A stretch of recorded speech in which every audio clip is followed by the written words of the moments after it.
Hey there, fellow classic comic collectors. As always, I'm Scott Harris King, and today I've got a big exciting moment, exciting for me anyway.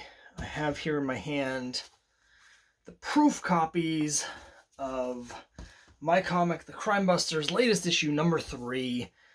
Those who have been following along here know I've been working on this for a long time. Obviously, a lot of challenges this last year. I've had a lot of health issues additionally that have really slowed down the production of this comic.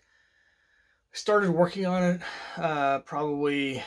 really started working on it in March of last year, so it's been 10 and a half months to get to the point where I have in my hand a physical copy of the comic. So what I'm going to do is I'm going to open this up.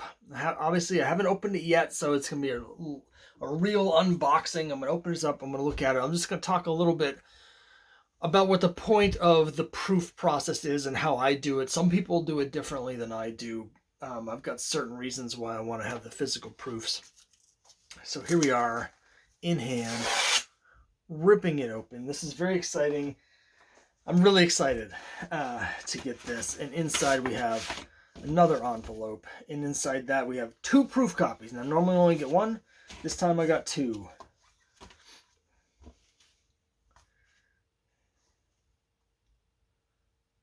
Very exciting. Here is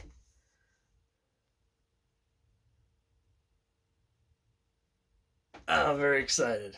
So back cover, you can see there's a sticker on it that says proof.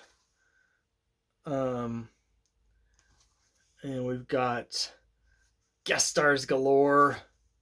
So one of the things that I look at for proofs is the spacing.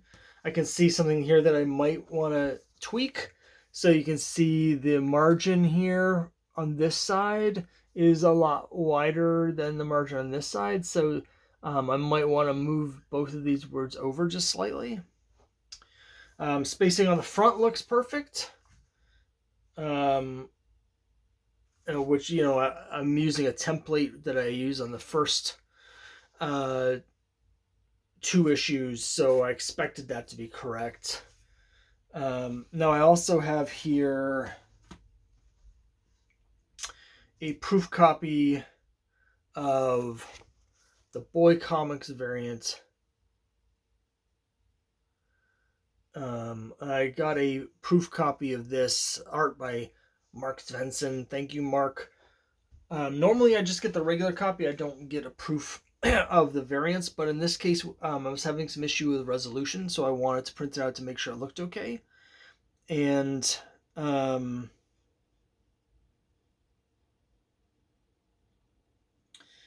there's a couple things I might look at in terms of tightening up the resolution.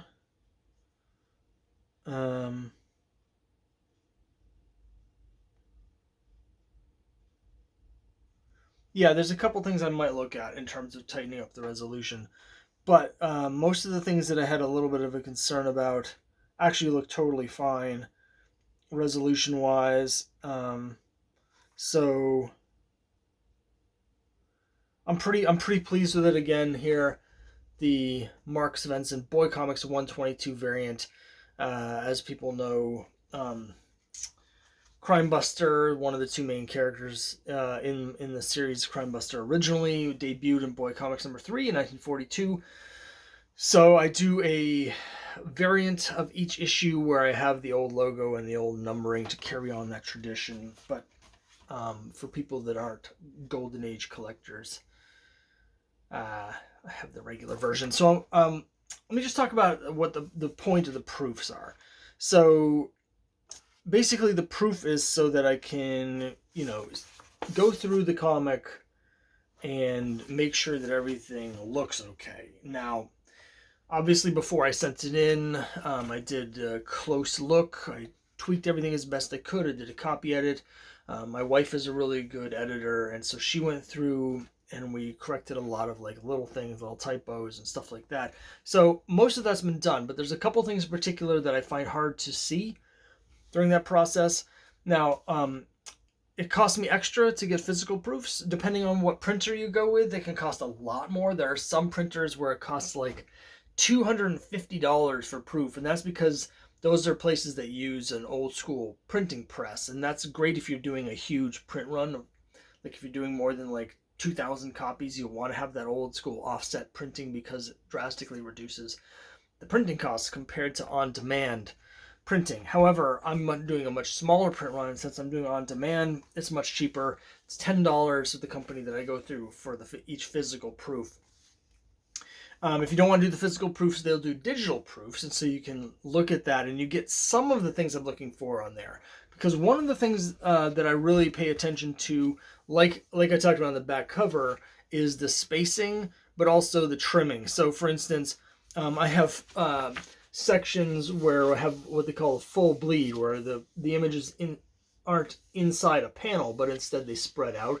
And so for things like that, I need to make sure that the word balloons aren't off the top, or the important art not off one side or the other.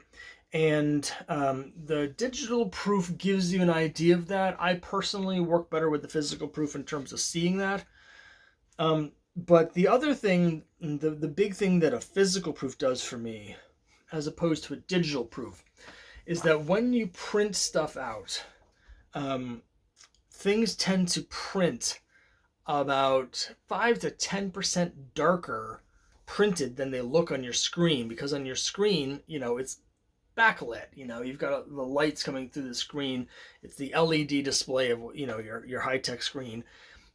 Whereas this is done with ink, it's going to dry, so it's always darker. And so there's times when I'll do something that looks totally fine on the computer, and when I get it, it's too dark or something like that. Like I have a variant cover, I don't have it here with me, but my Boy Comics 120 second print variant cover is one I did not get a physical proof of, and it looked totally fine digitally. However, I had a dark gray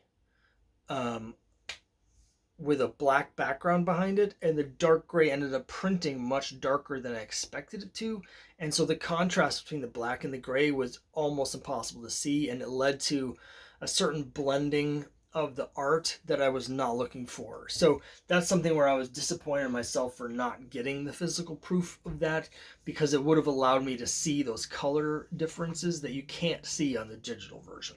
And since I work in black and white, it's particularly important to make sure that I have all my different shades of gray correct, to make sure there's enough contrast in the varying shades of gray. Like a panel like this, where I've got 3 different levels of just pure gray going on. It's important to see what it looks like printed, so I can get the exact sort of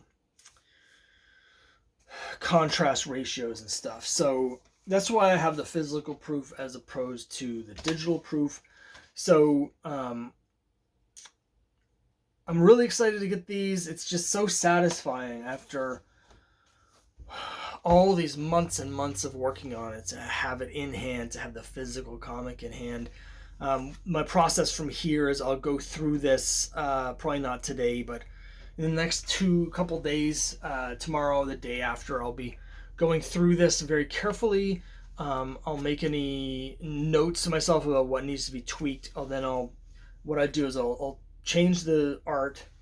I'll re-upload into a new Dropbox is what I've been using, folder with the updated files. I'll message the printer that I have the new files with these corrections. Then at that point, I don't get a second physical proof. Usually at that point, since I know what it looks like physically, it allows me to work okay digitally. And so I'll get a digital proof to verify that the changes that I've made have been made.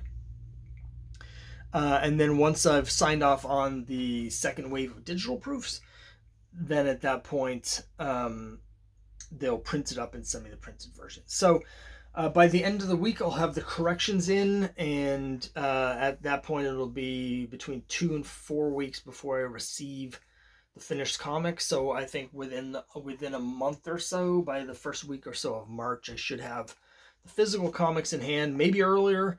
So I'm super, super excited. It's just, when you work so hard on something for so long, um, it's just really exciting to have it in hand. Um, so yeah, I'm just really, really excited to get this. So yeah, there you have it. The Crimebusters #3, Boy Comics 122 variant proofs, and hopefully this will be of help to someone. You'll find it interesting.